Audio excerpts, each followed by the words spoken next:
आज के इस खास शो के मेहमान यूसुफ सेठ नेशनल वाले आज हमारे साथ मौजूद हैं। मुझे तो ये नहीं लगता कि इनके बारे में मुझे कुछ बताना चाहिए कि ये कौन है, क्या करते हैं। कुछ दिनों पहले आपने एक निवेदन दिया है, जिला अधिकारी को दिया, आयुक्तों को दिया, जो भी सरकारी ऑफिसरान थे उनको आपने एक निवेदन दिया है कि फरहान हॉस्पिटल को शिफ्ट किया जाए। ऐसा क्यों लगा कि उसको शिफ्ट करना चाहिए? ऐसा है कि फरहान हॉस्पिटल जो है ये रेसिडेंशियल जोन के बीच में है। अच्छा। वहाँ पर जो बस्तियाँ हैं, गुलाब पार्क लग के है, सनला एम्प्लॉइज़ है और तैयब नगर है, बिस्मिल्लाह नगर है, अख्तराबाद है, गुलाब पार्क है। इधर सामने का जो पट्टा है देवी का मल्ला है, हुसैन सेठ जवान हुसैन सेठ का मल्ला है, अक्सा कॉलोनी है, एडवोकेट ज़ुबैर का वो कंपार्टमेंट बने हुए हैं। अच्छा। अक्सा कॉलोनी है, अंसार कॉलोनी है, बिस्मिल्लाह नगर है। इतनी ही बस्तियां जो हैं, ये काफ़ी तादाद मैं समझता हूँ कि कम से कम मैंने जो नाम आपको लिए जो इन बस्तियों के, ये 40 से 45 हज़ार लोग जो है इस बस्ती में रहते हैं। और तकरीबन लॉकडाउन के बाद से कमोबेश 15 दिन के बाद से ये जो मेन रोड है फरहान हॉस्पिटल को, जैसे कोविड हॉस्पिटल 19 डिक्लेयर किया गया, तो तकरीबन हमने जब परसों के रोज़ निवेदन दिया कल ज़िला अधिकारी को, तो 2 महीना मुकम्मल हो गया था। अच्छा। 2 महीने से ये रोड मुकम्मल बन है। तुम्हारा ये नेशनल चौक से लेकर के तो तुम्हारा पवारवाड़ी तक, यानी आप वहाँ तक आवाड़ी नाले के आगे तक पूरा दरेगांव तक पूरा बंद है।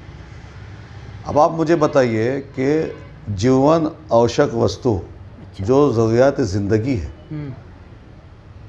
किराना, दूध, मेडिकल, मेडिसिन, हॉस्पिटल, दवाखाने में जाना वगैरह, जो भी वो सामान लाने के लोगों को इतनी दिक्कत आई कि लोग निकल नहीं पाए। और लोग हमारे पास आए, उस बस्तियों के लोग हमारे पास आए।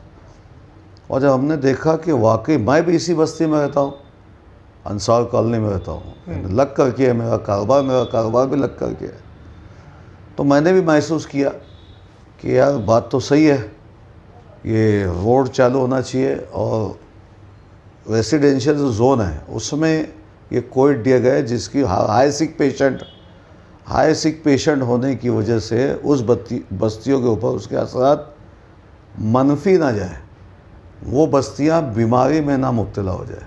लोगों में ये डर खौफ आज भी बरकरार है। जैसे मैं समझता हूँ आज भी शायद 2 पेशेंट वहाँ पर है और ज़बरदस्ती वहाँ पर ला करके डाला जा रहा है, ऐसा मेरा प्रशासन पे भी इल्ज़ाम है। तो उस हॉस्पिटल को रेसिडेंशियल जोन से बाहर जाना चाहिए, ये बस्ती वालों की डिमांड थी। उस डिमांड को लेकर के हमने कॉरपोरेशन कमिश्नर से मुलाकात की, पंकज आशिया जो यहाँ पे स्पेशल ऑफिसर अपॉइंट किए उनसे मिले, ज़िला अधिकारी से मिले, पुलिस डिपार्टमेंट के एसपी, ज़िला एसपी को भी हमने मेमोरेंडम दिया।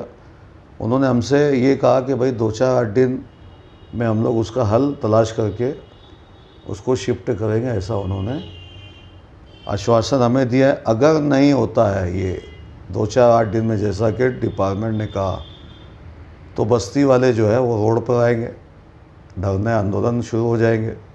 इसलिए धरने आंदोलन ना शुरू हो, आवाम की जो डिमांड है, जो उस बस्ती में रहने वालों की डिमांड है, उसको जल्द से जल्द पूरा करना चाहिए, ऐसा एक निवेदन हमने दिया। लेकिन सर आज शहर को ज़रूरत है, पेशेंट मतलब वहाँ पर ठीक हो रहे, अगर एक हिसाब से देखा जाए तो वहाँ पे पेशेंट को लाया जा रहा है, ट्रीटमेंट किया जा रहा है, तो फिर आज इस मुश्किल भरे वक्त में हम कहाँ ऐसी जगह ढूंढेंगे जहाँ पर ऐसे पेशेंट को रखा जाए? इसको लेकर कुछ सोचा था आपने आगे, मतलब यहाँ से शिफ्ट करके कहाँ ऐसे इसे ले जाना चाहिए? देखिए, मेरा एक सवाल आपसे भी रहेगा और आवाम के बीच में भी एक सवाल, पूरे मालेगांव शहर की आवाम जो है ये सवाल पूछ रही है, जो सवाल आपने पूछा है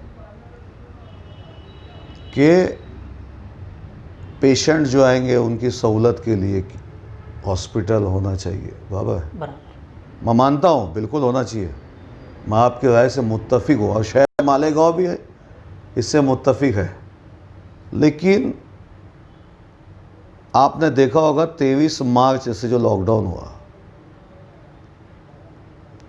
शहर के एक नामवर डॉक्टर ने एक प्रेस रिलीज किया, मैं नाम ले लूँ तो भी कोई हर्ज नहीं क्योंकि तो पेपर में है और प्रेस रिलीज़ है, उनके रिकॉर्ड से वो खबर शाये हुई है। डॉक्टर सईद अहमद फ़ानी साहब, मेरे बहुत अच्छे रिलेशन है उनके साथ, अच्छा। No doubt. उन्होंने एक प्रेस रिलीज़ जाहिर किया और मैंने शामनामा में उसको पढ़ा। उन्होंने इस कोरोना की बीमारी को इतना डेंजर तरीके से शहर मालेगांव में पेश किया, ये मैं नहीं कह रहा हूँ, ये शहर मालेगांव की आवाम नहीं कह रही, ये जो उन्होंने अपने प्रेस नोट में कहा वो बातें मैं आपसे कह रहा हूँ। उसमें इन्होंने ओपीडीज बंद करने का बोला कि ये बीमारी जो है, अगर पेशेंट के साथ कोई हमारे ओपीडीज में आ जाएगा कोई पेशेंट, तो उससे हमारे को बीमारी लग जाएगी, वो बीमारी हमारे घर तक पहुंच जाएगी और हलाकत का सबब बनेगी। क्या बनेगी? हलाकत का सबब बनेगी। तो मैं अपनी ओपीडी बंद कर रहा हूँ। उन्होंने सजेस्ट किया पहले उन डॉक्टरों को, अपनी राय दे दी और बाद में अपनी ओपीडी बंद करने का उसमें उन्होंने कहा और उन्होंने अपनी ओपीडी बंद कर दी। उनकी ओपीडी बंद होने के बाद शहर के तमाम ही छोटे बड़े डॉक्टरों ने अपनी ओपीडीज हॉस्पिटल बंद कर दी। आप देखिए अप्रैल मई में जो कैजुअल्टी हुई, 1100 कुछ अमवातें उस दौरान हुई जब इनके स्टेटमेंट से तमाम मालेगांव शहर के छोटे बड़े हॉस्पिटल ओपीडीज बंद हो चुकी थी। 1200 लोग, मेरे जान से अंदाज से 1200 लोग। कोरोना से कितने मरे थे? 4 लोग, जो गवर्नमेंट की रिकॉर्ड्स में है। और 1200 कैसे मरे? जिनको इलाज नहीं मिला, जो शुगर के पेशेंट्स हैं, हाई शुगर के पेशेंट हैं, उनको शुगर की टैबलेट्स नहीं मिलने की वजह से, जैसे मैं किसी हॉस्पिटल में जाता हूँ, फला हॉस्पिटल जाता हूँ, तो मैं उसी हॉस्पिटल में जाऊँगा, उसी डॉक्टर से इलाज कराऊँगा। अगर उस डॉक्टर का हॉस्पिटल बंद है और मेरी मेडिसिन मुझे नहीं मिल रही, तो मेरा क्या होगा ये आप समझ सकते हो। मौत बहक है, हमारा ईमान है। अल्लाह ने दाना पानी ज़िंदगी वक्त सबका लिखा है, ये हमारा ईमान है, हम उसको बिल्कुल मानते हैं। लेकिन अल्लाह ने एक असबाब की लाइन से, असबाब के दायरे से जो हॉस्पिटल्स के बारे में इलाज जो कराना चाहिए, उस ज़रिए से मैं बात कर रहा हूँ कि हॉस्पिटल बंद होने की वजह से 1200 कैजुअल्टी हुई। इसका जिम्मेदार कौन? यही मालेगांव शहरियान पूछ रहे हैं। अब जब मैं फरहान हॉस्पिटल कोविड-19 के हॉस्पिटल को बंद कराने की बात कर रहा हूँ उस बस्ती वालों के लिए, तो उसमें तरह तरह कुछ लोग जो है, इनके ही कुछ चंद लोग जो है ये बातें कर भी रहे होंगे, मुझे उससे कोई लेना देना नहीं। लेकिन मेरे लिए तो 1200 लोग अहमियत के हामिल है जिनकी अमवात हुई, और ये 40,000 लोग मेरे लिए अहम हैं जिनको तकलीफ़ हो रही है। अगर इन 40,000 लोगों में वो कोविड-19 के पेशेंट की अगर वबा फैल गई, जैसा कि डॉक्टर सईद अहमद फ़ानी साहब ने कहा कि बहुत नज़दीक से वो बीमारी छू लेती है, तो वो तो रेसिडेंशियल जोन है भाई। अगर आपकी खिड़की में से हवा पास हो जाएगी, जैसा आपने कहा डॉक्टर साहब ने, तो उस बस्तियों में बीमारी चली जाएगी। तो हम उन बस्तियों को की जो डिमांड थी, उस डिमांड को लेकर के हमने उसको, और उसमें पेशेंट भी नहीं है, 15 दिन से वहाँ पेशेंट भी नहीं है।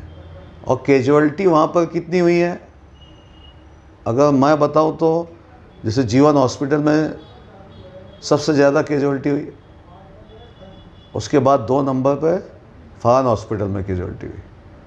पेशेंट कितने ठीक हुए ये आप रिकॉर्ड निकाल लीजिए वहाँ से। तो हमारा ये मानना है कि शहर की जो डिमांड है, बस्तियों की जो डिमांड है, अब जहाँ जैसा कि आपको भी पता है सारा हॉस्पिटल खाली पड़ा है, देखिए आप बहुत बड़ी जगह सारा हॉस्पिटल की कॉरपोरेशन ने अपने ताबे में, हेल्थ डिपार्टमेंट के लोगों ने लेके रखा है। अपना ये तुम्हारा 1 नंबर स्कूल में हज कम्युनिटी का जो हज हाउस है वहाँ भी 40 बेड, वहाँ भी 40 बेड है, वो भी यानी तकरीबन खाली पड़ा है ना। और अल्लाह के करम से मालेगांव शहर में कोरोना जैसी बीमारी का परसेंटेज भी जो है वो ना के बराबर हो गया है। आज और कल की रिपोर्ट तो हमारे वहाँ कोई पॉजिटिव पेशेंट की रिपोर्ट भी नहीं है। तो अल्हम्दुलिल्लाह अल्लाह ने इस बीमारी को मालेगांव ही नहीं बल्कि सभी जगह इसको कमज़ोर किया है, ऐसा लग भी रहा है। डॉक्टरों की बात आपने अभी कही कि ऐसे बहुत से डॉक्टर थे जिन्होंने बहुत अच्छा काम किया और अभी भी कर रहे हैं, लेकिन कुछ ऐसे डॉक्टर थे कि जैसे ही मालेगांव शहर में केसेस बढ़ने लगे थे उन्होंने अपने आप को घरों में कैद कर लिया था। लेकिन मालेगांव की जनता ऐसे डॉक्टरों को माफ़ नहीं करेगी सर, जो मुश्किल वक्त में क्लिनिक छोड़ के, दवाखाने छोड़ के वो भाग गए थे। और कुछ ऐसे डॉक्टर्स हैं सर, मैं सलाम करता हूँ उनको, उनकी मेहनत को सलाम करता हूँ सर, कि बिल्कुल उन्होंने काम किया, अपनी जानें भी कुर्बान की कोई डॉक्टरों ने। मैं आपकी बात से बिल्कुल मुत्तफिक हूँ।